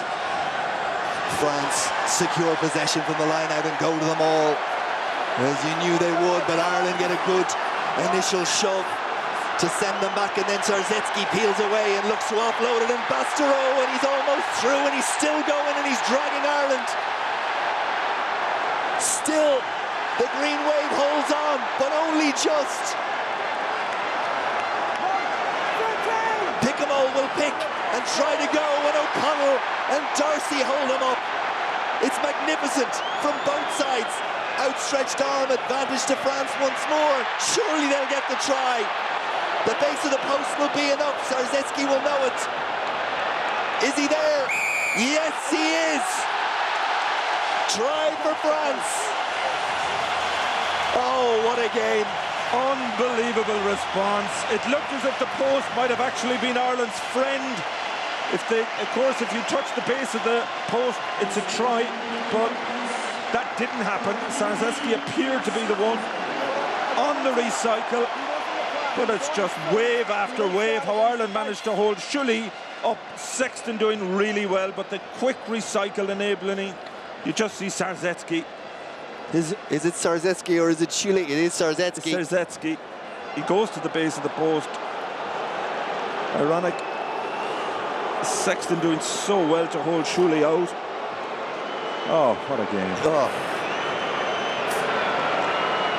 And Machinot with the opportunity to make it a 2-point game once again, which he does. And Ireland have a number of players ready to come in. You see Owen Redden, Marty Moore and Ian Henderson. Big calls by the coach. Well, to be fair to Joe Schmidt, he hasn't been afraid to make those calls. He also uses his bench for impact. No such thing as fellas coming on for a cap in the last 30 seconds of a game. And a big opportunity now for Redden and Moore, Henderson to make a big contribution, because this game is hanging on a knife edge. And it is Ross and Murray and O'Mahony that make way. And Owen Redden made his debut against France back in 2006. Machinot fires it in the air. Kearney on an arcing run to get there, and then the pass to Jonathan Sexton. Sexton launches it, and Kearney is the one who follows it, but Dulin had a bit of time and sidesteps away from his opposite number and looks to turn into attack as Henry holds him up, but the fullback scrambles to the floor and sets France on their way again, and it's their turn for a purple patch as Bastereau goes to ground, and Darcy just fires himself at the big French centre. Pandry, middle of the field for France. Held on to by Ficou when it looked like it might be knocked forward. Machinot can see it, slower ball. Tallez has pulled the string so well. Devin Toner fired himself up from the line to make the tackle. But France, crucially, still have possession. Up comes Heaslin. France on the loop, and then the tackle comes in and wasn't knocked forward. The referee hasn't stuck out an arm just yet. Dula scrambles back. It's lung-bursting efforts from all those on the pitch. It's exhausting to watch. Moore goes after the ball, but France still have it. Then Machinot kicks downfield. Endless time with ball in play. Trimble, Sexton. Saw a gap, tried to fire it for the corner. Not quite as accurate as he would like it to be. Dula, another big booming effort from him, and he gets the bounce. And Carney needs to keep an eye on this, which he does, and it bounces up favourably. Plenty of time. France very slow to get up in the chase, and it's a big boot from Rob Carney, and surely France will take a breather, and Dulin looks, and the players look at him as if to say, no thanks, Bryce. Yeah, but the point you make there, Ryle, is so apt in terms of the chase from France. A brilliant kick from Dulin, but no French player made any attempt to close the space on Rob Carney. They look knackered at the moment, even though it doesn't show in the way they're playing, as Vahamina, another man mountain, is about to come into the game. 6'7", 19 stone. Sebastian Vahamina.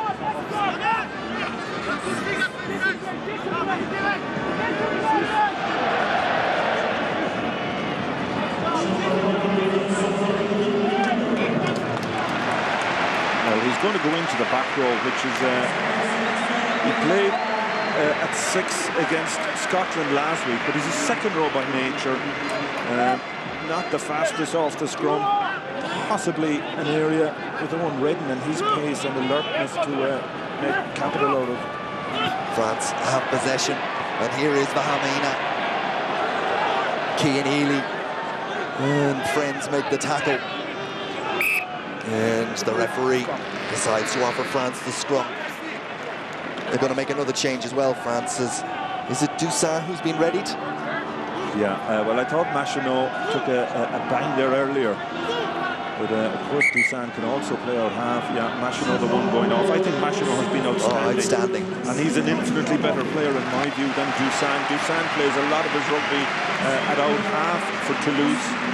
Incredibly, Ryle, as we remember, we were there. He got his first cap in a World Cup final. Fergus McFadden is coming in for Ireland as Rory Best has a bang on the nose to contend with, and it's Gordon Darcy who seems to be making way. Jack McGrath also warming up. He's going to come in very soon.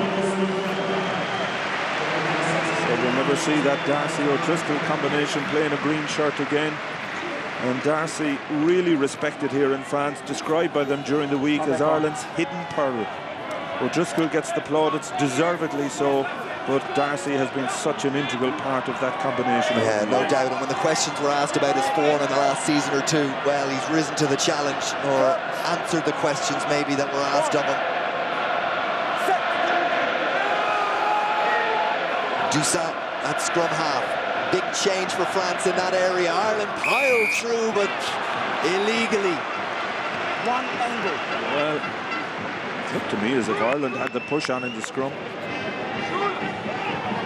The French front row are in a heap on the ground. They're very slow to get back on their feet. Well, look at Sazetsky. He's been injured. He's now cramped. I don't think there's too much left in him. Conditioning has been a problem, Ryle, for the French over the last number of years. They play so many games in the top 14. They don't have the opportunity for a big pre-season like all the Irish players have, and it tends to make the difference at this time of the year. In the November internationals, they're still that bit fresher, but once they get to the Six Nations, just the vagaries of a season take their toll. As Girardo, the Perpignan hooker, I reckon he'll be coming in very soon. Oh, it's captivating at the Stade de France in Paris as France, through Dusan and Talley and Bastereau, come again, and Ireland chop him down. Dusan, Ficou, who's grown into this game, knocks it forward. The referee hasn't stuck an arm out now. It's called by Wayne Barnes on this near side. And there's real concern for one of the Irish players, so much so that the French players are in around Well, I think it's Johnny Sexton. Bastereau was in to Sexton, yeah. He looks out cold.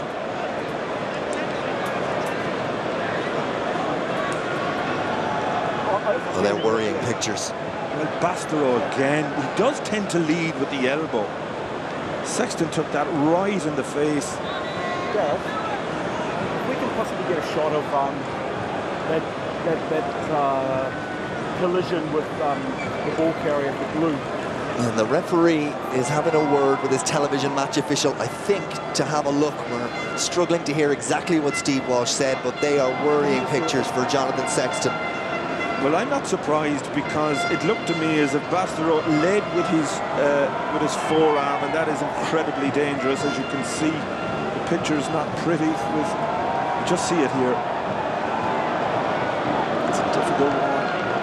Sexton really took the full force of that, and how ironic, of course, with Paddy Jackson being left out of the squad. Ian Madigan is now going to come in. Steve Walsh coming over to have a word with Wayne Barnes. And while all that's going on, Garrido is in and Szarzecki is gone. Sean Cronin and Jack McGrath also coming in from Ireland, but interestingly enough, Ian Madigan is actually on the field.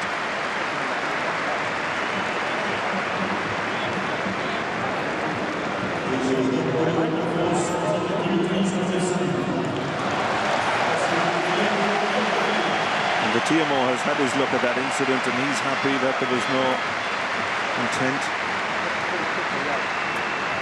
Sometimes they do look worse in slow motion, but Johnny Sexton. I have, yeah. Paul O'Connell just asking Steve Walsh. Oh, yeah, no, I did.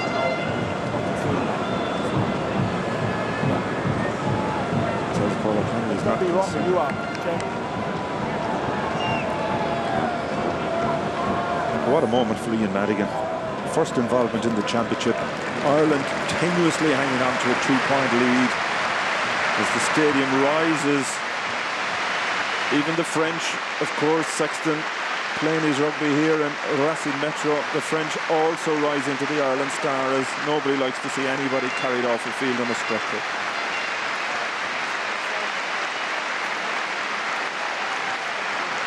Well, we'll hopefully get an update on Jonathan Sexton's well-being before we finish tonight, but that is a very sad sight.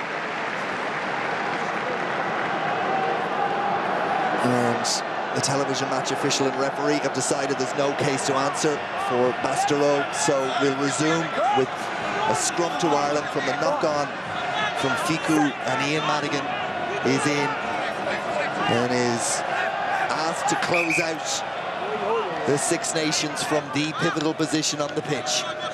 Well, it's what a moment for him. Joe Schmidt deciding to hold back Sean Cronin and Jack McGrath into this big scrum. Yeah, it's good to see Szarzecki and Sexton. Good to see him recognise. Well, they're club mates. Yeah, but we saw the movement. Just stop there. Stay blue.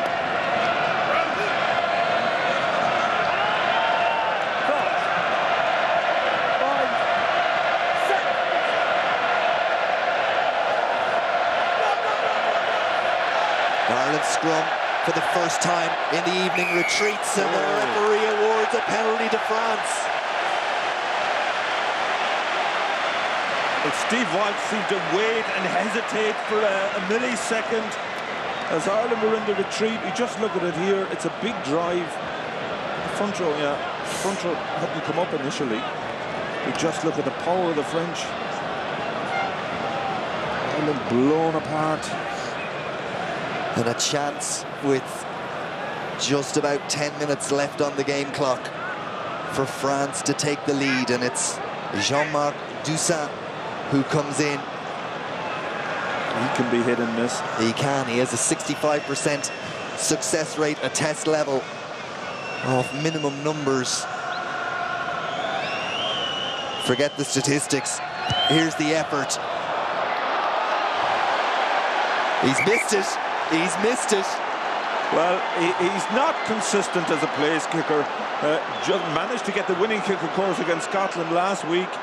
But you just wonder, Machino, how vital will that substitution be? And Ireland are going to continue to make the changes. Cian Healy is out. Jack McGrath is in. Cronin comes in at hooker for Rory Best. If they're going to do it, they're going to do it with the full squad. Yeah, Jordy Murphy is the only Irish substitute left on the bench at the moment. Schmidt just throwing everything, all his options at the French. Oh, but the game is just nothing but to separate these two teams. Madigan restarts and France have the ball again. Ireland seem to have been defending for a long period in the last 15 minutes or so. Carney should have time. Fiku will get there a little late, and Carney does. Well, he's a rock under that high ball, despite the fact that Fiku was coming. The kick just a little bit too deep. Carney down the throat of Bryce Dulin, and France will love the opportunity to run this back. Thalès put to ground.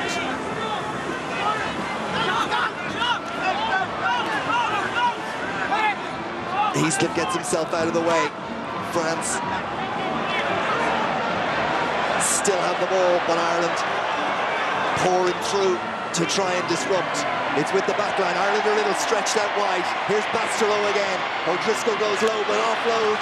And then into touch. And the referee, shrill blast of the whistle, but was it just to indicate that the ball was out of play? I think so. Bastereau is wreaking havoc, has done so right from the outset of this game. He's just so strong. The offload on that occasion, he got it away, but ran out of space. He and Madigan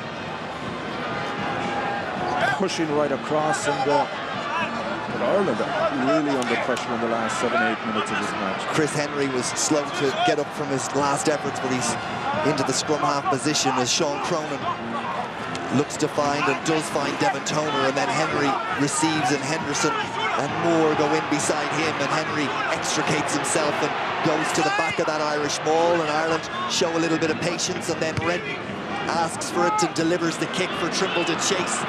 And Medard is waited for, and the ball is protected well by France, and Dusan has the opportunity to fire it out, but up quickly comes Heaslip to make the tackle. And it's now back to Rene Thalès, and Henderson tried to block it down. Madigan watched it all the way. And Madigan with the kick, but that's too far. Even for Carney, as Bryce Dulin comes out of his 22 to claim it, and then slips. And Dusan receives the ball, but also one or two Irish defenders. I need to be careful not be penalised for being on the wrong side. I think it was, but he got himself out of the way. 2-point game, 7-minute clock.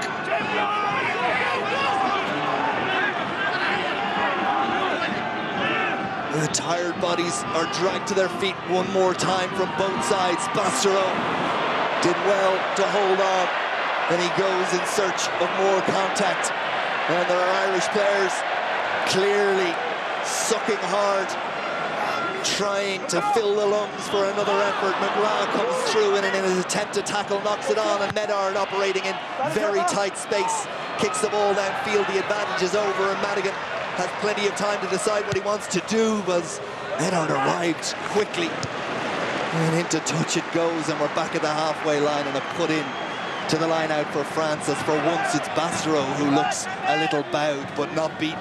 Well, he's carried the ball on so many occasions tonight. The problem for France, they've only got two backs on the bench, and Dusan is already on the field. Mermoz, the only one who's left, so Sant-André will want Bastereau to finish this game because he's been a menace for Ireland all evening.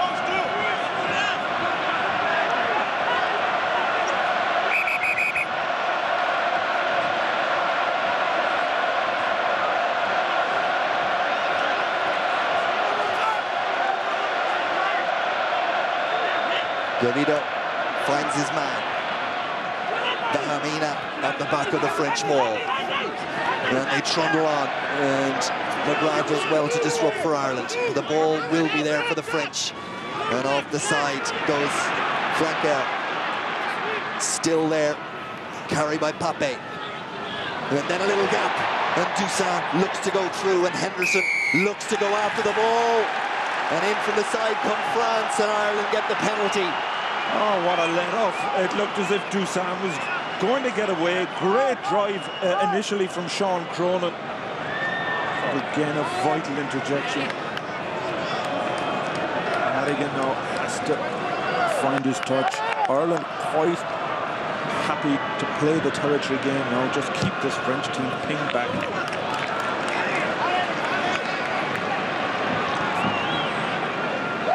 You just see here, Dusan places the ball, but in from the side.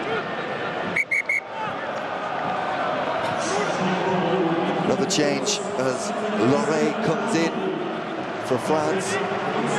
There he is, wins his 7th international cap. And also it's Mermoz in, Ficou, who is called out. O'Connell.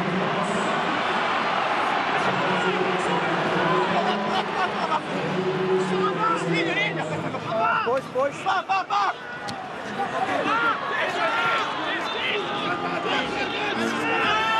Redden. Heaslin. French crowd raise their voice again. O'Driscoll for one last time. A final 4-minute effort in Ireland's green as McGrath. And this is the territory, this is the place where Ireland want to play this game. Madigan, McFadden. Ireland just need to secure that possession. McGrath again. Bounces off the first tackle, sets Ireland up. Redden, little show and go, and Trimble makes sure he's protected. And then O'Connell, he's been immense once again. Every man, woman and child here and at home willing this Irish team over the finish line. Redden, Toner, Devin Toner, McGrath needs to get there. Redden gets there as Toner drops the ball down for the scrum half. Madigan forced to play scrum half, pops it up for Paul O'Connell. Henry. Madigan again at scrum half. Phase after phase, sucking the energy and the effort out of France and running the clock towards that vital 80. And the penalty goes to France. Well, it's one last chance for the French. Ireland doing everything right up to that point, retaining possession. 16 blue. But, just going off their feet. Doolan handed the responsibility. He looked to get every last inch. Look at Debate, and he only came on at half-time. He hasn't made touch. He hasn't made touch. Crucial error from Bryce Doolan as Carney sends it in the air, and Ireland compete, but it's Bastereau who claims the ball for France. Tallez and then Debate. And France come pouring forward again, and Ireland once again put those bodies on the line. 2 minutes left on the clock, 2 points in the game, and France have numbers out wide. 5-6 meters short. Doolan, Tallez, men out wide. It's gone forward. It's gone forward, surely. In the corner goes Chouli, but we'll go to the television match official. The French celebrate. They believe it's there. But on first viewing, to the naked eye, that was a forward pass. No question in my mind that it was forward. I think it was Pape, the captain, the one. They had the overlap. Pape knows it. Look at his face. Otherwise, it's a try. Okay, let's see. Right on. It's this one. That's forward. Well, even in some, we've seen some crazy decisions with forward passes in this championship. That has to be forward. And the television match official, Garrett Simmons, wants to see it again. It's come down to this. Surely it's forward.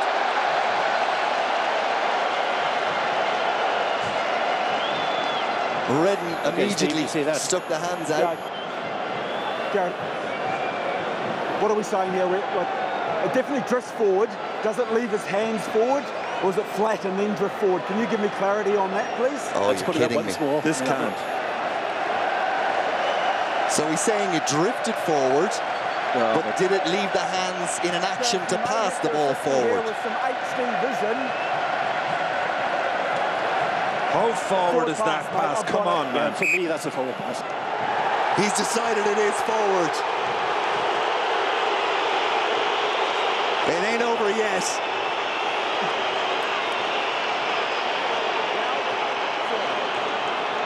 Well, as I mentioned, we've seen some horrible decisions in relation to forward passes. If this tournament was decided on that, thankfully, sanity has prevailed.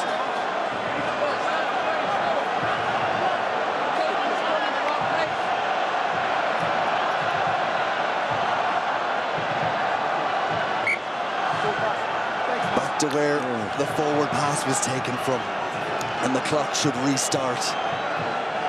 France will chase this scrum, though. It's an Ireland put-in. Of course they will. One final deep breath, everyone. What an effort.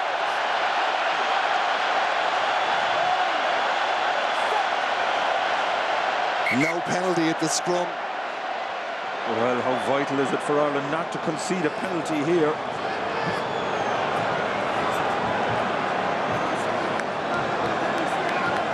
And the clock ticks on.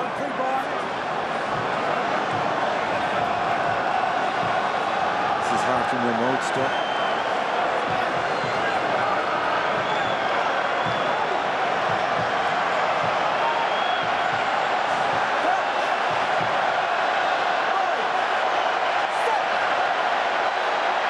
Redden with the feed, Moore hanging on. Ireland need to get it out of there. And then French have it, but Ireland come pouring through. We're into the last 9 seconds. This should be the final play of the game. No penalties is the order of the day. This is the final play. The Hamina.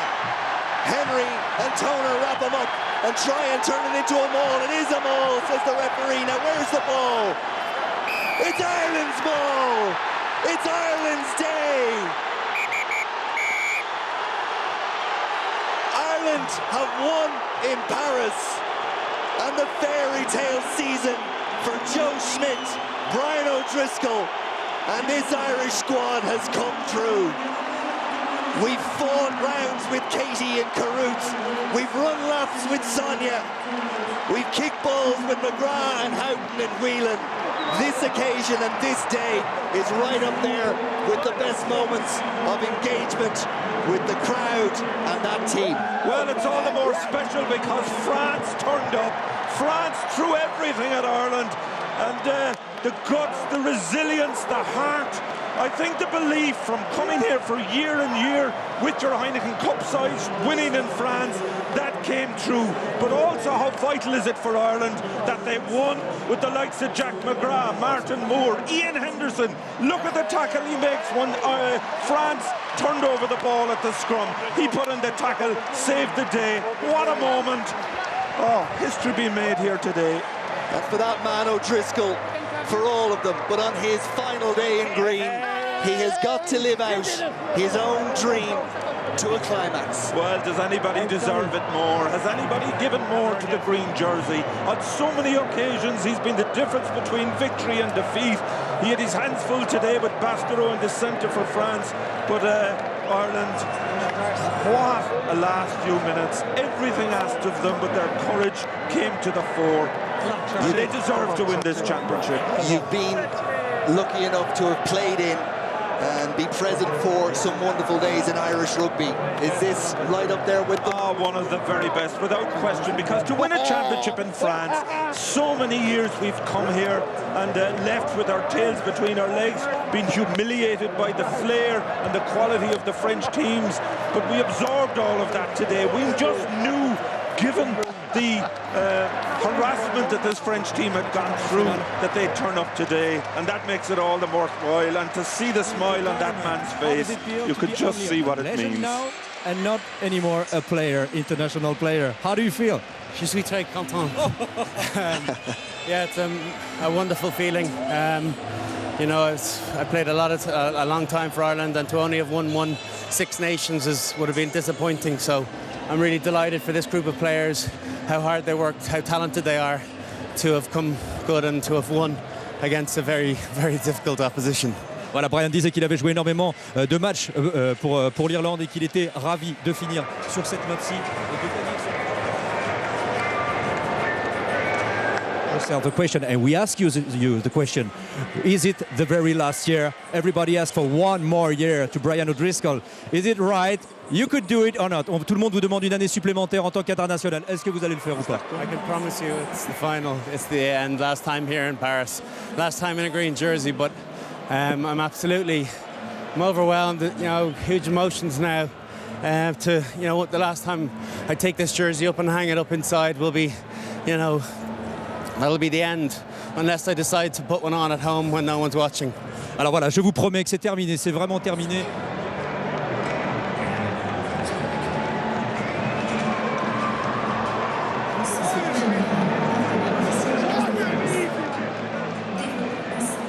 Honored to comment your games. Thank you very much, Ryan. Terrific moment for O'Driscoll and the Irish players out there lapping up every moment of it. And why wouldn't they? What a way to win a championship. The crowd, and there are many here in green, I think, like many of us, simply can't believe what unfolded in front of them.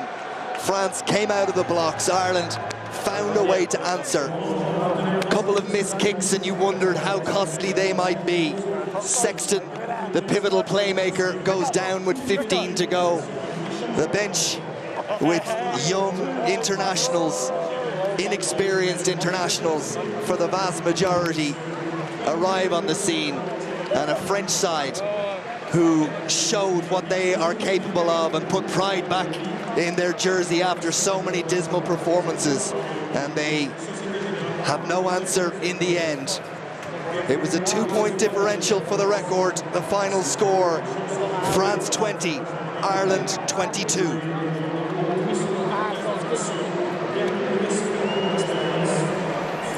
Well, Brian O'Driscoll having a well-earned drink. Conor, what a magnificent and wonderful occasion that it's happened on his watch.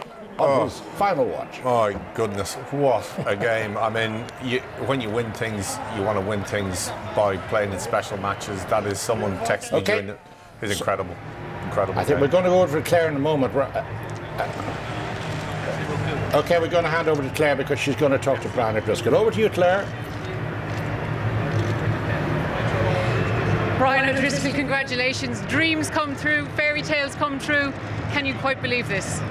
This is fantastic, really. I'm so delighted to go out in this high. It's exactly as we would have wanted to have a second Six Nations medal around my neck. I should have retired ages ago. Getting 2 of these in 2 weeks seems farcical, but you know, I'm loving it. And you've done it the hard way. You played against a France team, the best we've seen all championship. Yeah, we did. Like, it was hard to swing the momentum there when they got going and they got their score, but we hung in, dug deep, and you know, to a man, you know, when you have a bench coming off like that, they've made impacts all Six Nations, and to do that again for us, you know, was testament to the squad that Joe has built. Gut-wrenching at the end. Did you fear it might be another one of those days in Paris? There's always the concern, always the worry that, you know, potentially it could go against you. You know, I suppose we missed one just before half-time, and you know, Dusan came on and missed his first one, so we all breathed a sigh of relief. And just unbelievable script for you to finish here where it all began. You're even being talked about in the White House. Yeah, someone must have handed him a piece of paper and told him to read below. But listen, it's a magnificent feeling. When it probably sinks in tomorrow and we get home and I'm able to reflect on it, I'm sure there'll be a few tears later on. There was a few tears earlier on when Joe gave his last team talk, and it was quite emotional. Ryan, congratulations. Thank you for the last 15 years. Thank you. Okay, Well, there's the panel coming up now.